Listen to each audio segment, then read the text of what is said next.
Now, in the midst of soaring costs and packed hospital corridors, PGH chaplaincy's free sandwiches provide comfort to patients and their families. Mobile journalist Daniel Dayao with the story. In the middle of hospital hallways and amid rising prices of basic goods, a simple sandwich becomes a source of relief for many. Every day, hundreds of patients and watchers fill the hallways of PGH. In the emergency room alone, from a capacity of 75, numbers can reach up to 300. And for many, it's not just the lack of space they struggle with, but the lack of resources for daily expenses. Siyempre, walang budget, walang pera. Minsan nagpapasalamat ako kasi yun na lang sa blessing na dumarating na biyaya like yung sandwich po. Nakakatulong sila sa amin na maibsan yung gutom namin. Malaking tulong po ito, ma'am, lalo na po sa mga araw-araw na sa team ko ng chaplaincy po.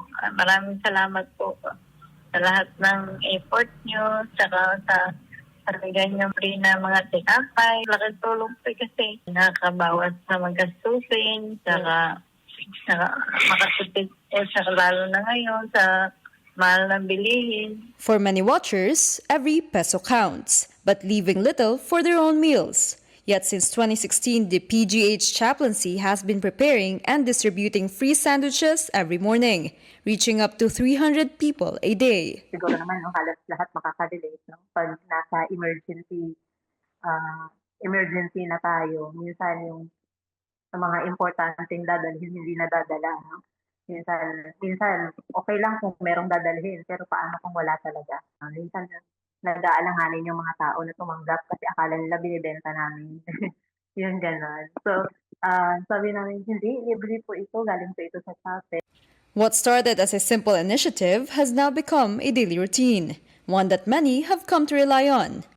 And with the help of donors, they are also able to provide additional support, including grocery packs. It gives us also joy and hope na kahit pa paano sa simpleng act of kindness. And every time na nakikita namin sila na natutuwa, na-excite kahit na sabihin namin, parang palaging ganon yung aming binibigay pero hindi sila nagsasawa.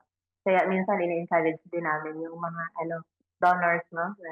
Mag-join kayo, mamigay tayo ng tinapay kasi nakita ninyo na how grateful they are. At a time when many sick Filipinos continue to struggle, initiatives like this offer a sense of hope.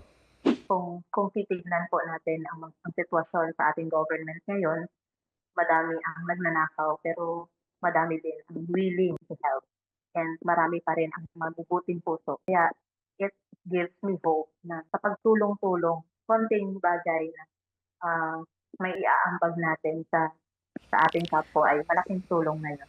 The PGH chaplaincy remains open to those who want to donate, because in times like these, even a simple sandwich can go a long way. Kapatid Mobile Journal, Daniel Dayao, we are One News.